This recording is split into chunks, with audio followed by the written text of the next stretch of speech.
Roxana, buenas tardes, ¿cómo estás? Alicia te saluda. Hola, ¿cómo están? Muy bien. Bueno, veíamos un poco esto el viernes y nos compartían las imágenes, un poco otra vez la comunidad casi en soledad enfrentando a esta multinacional, a Arauco en este caso. ¿Qué se sabe de de este hecho y de este caso en particular? Bueno, este caso, me estás hablando de Andrés Guazurarí, ¿no? De la comunidad Andrés. Sí. Bueno, la comunidad de Andrés Guazurarí es una de las últimas comunidades acá en la provincia que recibieron la carpeta de relevamiento territorial. Y bueno, es una comunidad que tiene sus particularidades, y una de las más importantes es que está rodeada de pino. El relevamiento territorial da cuenta justamente de eso también, y bueno, y los titulares dominiales o aparentes titulares, como decimos nosotros, son Arauco, así es que tienen un enemigo bastante interesante con el que se estuvieron vinculando estos últimos años desde la invisibilidad. O sea, generalmente Arauco tiene, como con todas las comunidades con las que convive dentro del territorio que ellos tienen, tienen cierto trato, digamos, que también tiene que ver con eso de cumplir con las formalidades que exigen las normas las normas vinculadas al derecho indígena, las normas ambientales y todos esos estándares empresariales con los que se manejan. Pero bueno, con la de Andrés Guazurarí, que es una comunidad que además hace 10 años ingresó o recuperó, mejor dicho, ese territorio, se manejaron como si no existieran directamente. O sea, no hay un trato con ellos de ningún tipo, que generalmente esos tratos son también paternalistas a veces, que tienen que ver con esto de la conveniencia de cumplir esos estándares más que nada.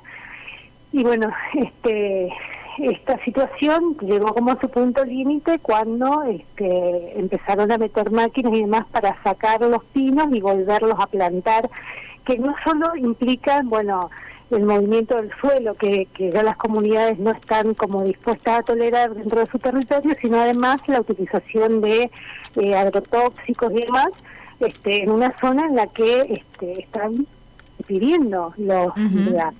Y esto es lo que ellos vienen denunciando, como también denunciando que, bueno, en estos 10 años que vienen acá, si ellos están haciendo todo este movimiento con los pinos, sembrar, sacar, etcétera, también lo hacen porque tienen algún tipo de autorización de la autoridad de aplicación, que es el Ministerio de Ecología, y que una vez más se toman estas decisiones o estas resoluciones sin escuchar a las comunidades.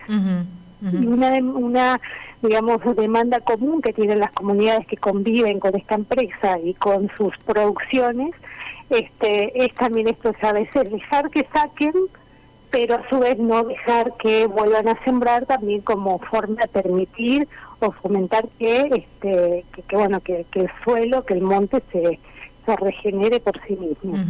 Esa recuperación. Ahora, decías, hace 10 años recuperaron este territorio y tienen esta carpeta técnica. ¿De cuántas hectáreas estamos hablando en esa carpeta técnica?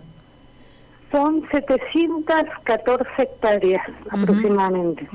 Mucho de eso está con plantaciones de pino, tienen montecitos aislados, que son generalmente las que están en cercanía de las corrientes de agua, que están protegidas además por la ley de bosques, y bueno, tienen un lago dentro de su territorio, que también es lo que ellos están intentando preservar, y con todo el temor de que se esté contaminando. En este momento es como, digamos, lo que más a lo que más hacen referencia, además del hecho de que no están más dispuestos a que se siga, digamos, desmontando y utilizando el monte o la tierra para la plantación de pino. Ellos hacen mucho hincapié a los efectos que tiene todo esto con la salud del pueblo, ¿verdad?, que vive ahí, Y esto vinculado a los contaminantes que se utilizan, agrotóxicos que se utilizan para en la siembra y después para el cultivo y el crecimiento de este monocultivo, ¿no? Pensaba un poco esto hace unos años cuando también empezábamos a contar lo que fue el reclamo de los productores de Puerto Piraí, de P&P, que lo primero que empezaron como a alertar y los empujó a movilizarse era la contaminación, porque estaban viendo el avance de los agrotóxicos y las afectaciones directas a la salud. Después vino la recuperación también de parte de ese territorio, pero primero fue eso, como nos están matando, decían. Hoy justamente cuando teníamos la reunión a raíz de este caso con la gente de MIPA, y se hacía hincapié en esta situación vinculando un poco con la historia de los pequeños productores de Puerto Piraí, que finalmente la empresa tuvo que ver un poco el territorio porque era parte de un territorio que no podían explotar, ¿no? Pero acá en este caso, y esto tiene que ver un poco con la invisibilidad tan, digamos, poco inocente de la empresa sobre la existencia de esta comunidad, es que es el hecho justamente de que estén procediendo como si no hubiera nadie en esa zona, porque hay un montón de reglas, de leyes y de normativa que protegen a las zonas de vivienda, zonas de donde hay plantaciones, donde circulan las comunidades y demás, que no se estarían cumpliendo por parte de la empresa, porque realmente están actuando como si ellos no fueran parte, digamos, y al punto que ahora la comunicación es bastante violenta. Están denunciando que los trabajadores de Arauco los están amenazando, inclusive el cacique recibe una amenaza de muerte, así que bueno, se vuelve un poco peligrosa la situación. Roxana, ¿y qué denuncias formales se han hecho desde las comunidades como para frenar este avance y también protegerse, digamos, ¿no? Porque si estamos ante amenazas más concretas como la amenaza de muerte y demás, ¿qué se ha hecho hasta ahí? Y respecto a las amenazas de muerte, bueno, se recomendó, y eso no sé si ya lo habrán podido concretar, se les recomienda siempre hacer la denuncia penal, ¿no?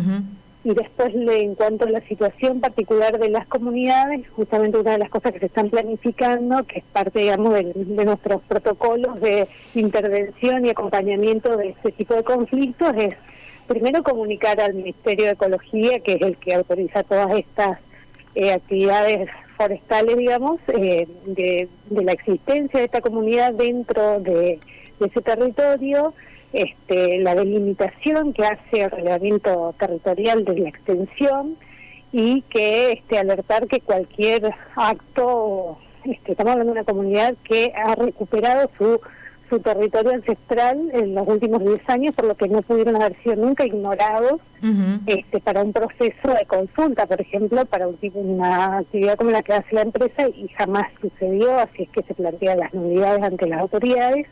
Y otra de las cuestiones que se están ahora analizando es pedir la intervención al Ministerio de Salud para verificar la situación de salud y de contaminación de las personas que viven ahí, para frenar, ¿no? Pedir sobre todo eso, ¿no? Que se frenen estas actividades y se garantice la integridad de esta comunidad, que no solamente tiene que ver con sus derechos territoriales ancestrales, sino también con el derecho más elemental a la salud y a la vida, que es lo que se vería afectado con esta actividad.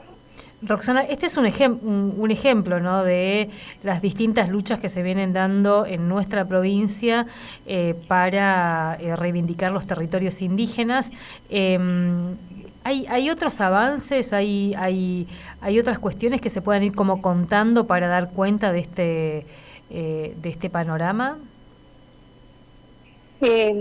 Bueno, en realidad hay muchos conflictos, todos los conflictos que tienen que ver con las comunidades con las que por lo menos nosotros acompañamos tienen que ver con el territorio, y con la explotación del territorio de determinadas empresas. Mayoritariamente en estos casos digamos un contradictor común que tenemos es Arauco, porque Arauco es propietario titular dominial de una gran extensión del territorio misionero en general, entonces están como por todos lados y con ellos que se tiene que convivir.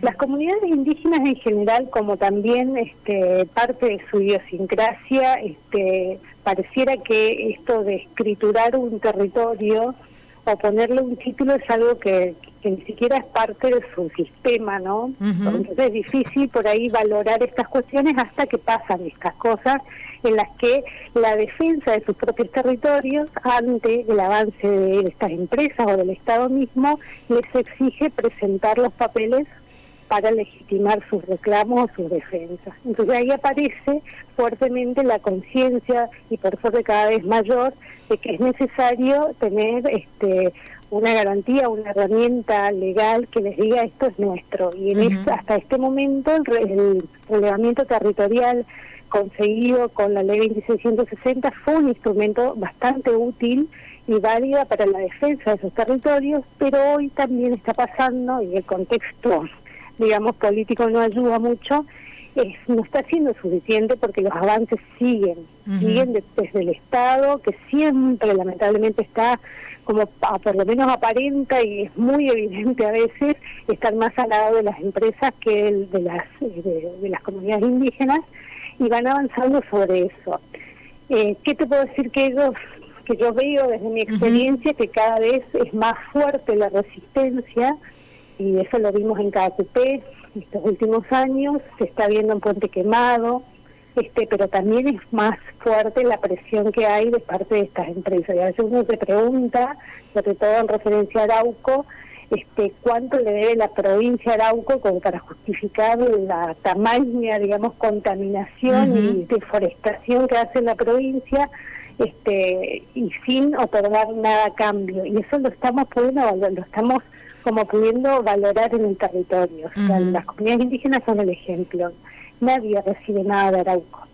Sin embargo, nos está destrozando el monte. En todos lados, contaminando las aguas, secando, pero pareciera que no hay aporte, ¿no? Sin embargo, tenés el Estado provincial que siempre está dispuesto a colaborar con la empresa.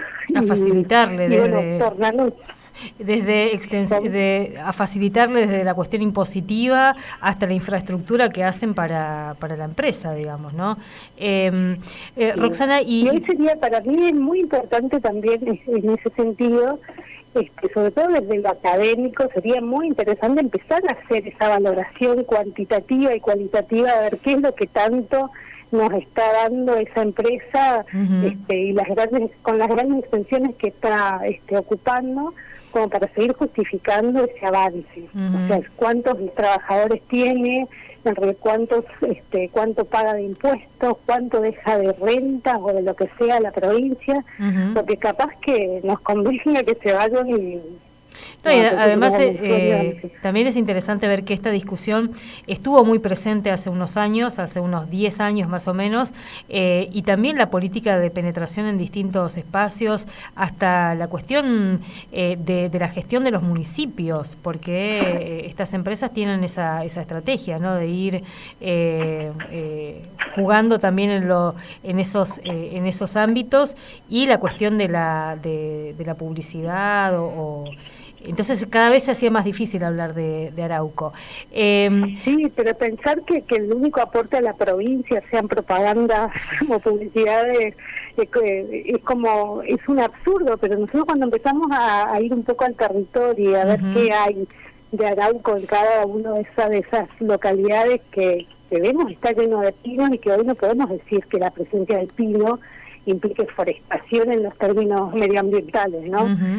Sin embargo, están ahí, y decimos en qué se beneficia de esa comunidad que está totalmente afectada por ese monocultivo con la presencia de esa empresa. Y vemos que es en nada absolutamente. O sea, no hay correlación, digamos, y debería ser un escándalo seguir sosteniendo ese sistema.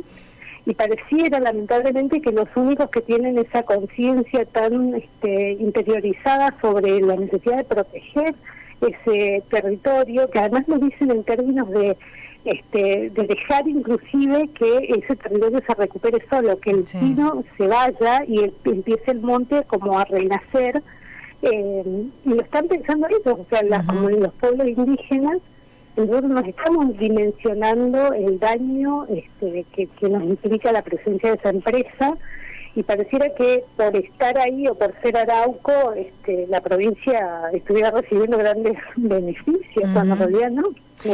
Pensaba también en esto que lo repito siempre porque lo venimos escuchando de algunos integrantes de las comunidades hace ya varios años, y que lo decías también vos, cada vez con mayor fuerza están resistiendo y están enfrentando a este modelo, llámese Carva, en los lugares que se llama Carva, llámese Arauco, porque nos decían no hay más lugar donde ir, o sea, ya no tenemos monte adentro donde ir, entonces tenemos que resistir y defender esos territorios. Así que me parece que también ahí hay mucho para leer. Roxana, mil gracias. No, a ustedes, como siempre, muchas gracias. Un abrazo. Hasta luego. Ahí hablábamos con Roxana Rivas, es abogada de EMIPA, bueno,